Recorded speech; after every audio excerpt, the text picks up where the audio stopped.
The last 12 months were a bumper year for shares, the All Ordinaries having its best financial year in 34 years, and the ASX 200 securing its best year since it was established in 1992. But if you do look at just the financial year alone, and if you had invested your money this time last year, you'd be in a vastly better position, and the returns have been vastly better than what you would get year over year on a historical basis. The All Ordinaries lifted 26.4%, while the ASX 200 jumped 24%, climbing strongly during the second half of the financial year.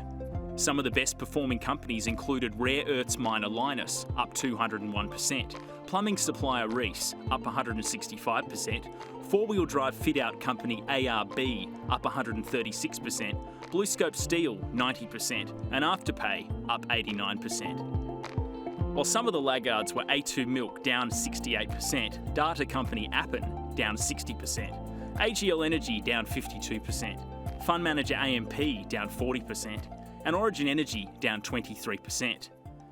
Property prices boomed, the median house price climbing 8.1%, now sitting at $615,000. The property market performed incredibly well during the pandemic. What we found at the beginning was that there was a slight pause in activity, probably about 2 weeks, and then buyers really came back into the market.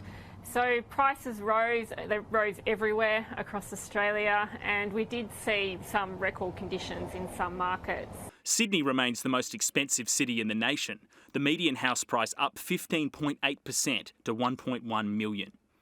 Property prices in Hobart and Darwin jumped by about 14%, and Perth prices climbed 10.3%. When we have a look over the past 12 months, it has been smaller cities, places like Perth, Darwin, Hobart and also Canberra. When we have a look at our bigger cities, South East Queensland did well, particularly Gold Coast and Sunshine Coast, and then Sydney did well in terms of what we were seeing with the premium markets and also outer suburban areas. Australia's economy recovered strongly from the pandemic. Economic growth was at -7% last year. It's now up by almost 2%. We've seen a very strong rebound. Keep in mind the biggest effect of the COVID-19 pandemic shock was in the last quarter of the previous financial year. So what we've seen through 2021 has been a very strong rebound in the economy, led in particular by the consumer. Record levels of consumer spending and strong iron ore prices were the key drivers of economic growth. Iron ore has been a really big support for Australia over the past 12 months, in part because China's economy picked up pace through last year. It needed a lot of iron ore to meet demand. The global economy's been recovering, and of course there hasn't been enough supply of iron ore. So it's forced the price to be well over $200 a tonne, and that's been a really big boost to national incomes and in particular to tax revenues. Australia's iron ore exports were a record $150 billion, 50% higher than the previous financial year. End of financial year is normally a very busy time for business. There's deal making and plenty of sales. We're here on Sydney's Oxford Street at the moment and it's pretty empty.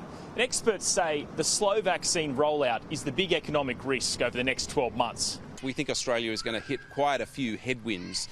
One of those headwinds is the slow vaccine rollout, which means, of course, we're in a lockdown in a number of locations right now. Another key headwind is the closed international border, which is stalling migration and population growth, which is normally a really big driver of growth for Australia. There are some significant tax changes this year. The superannuation guarantee will rise to 10%. The small and medium business tax rate drops from 26% to 25%. And the $1,080 tax offset has been extended. You'll receive the full amount if you earn between $48,001 to $90,000. Motorway tolls will increase in Sydney, Melbourne and Brisbane.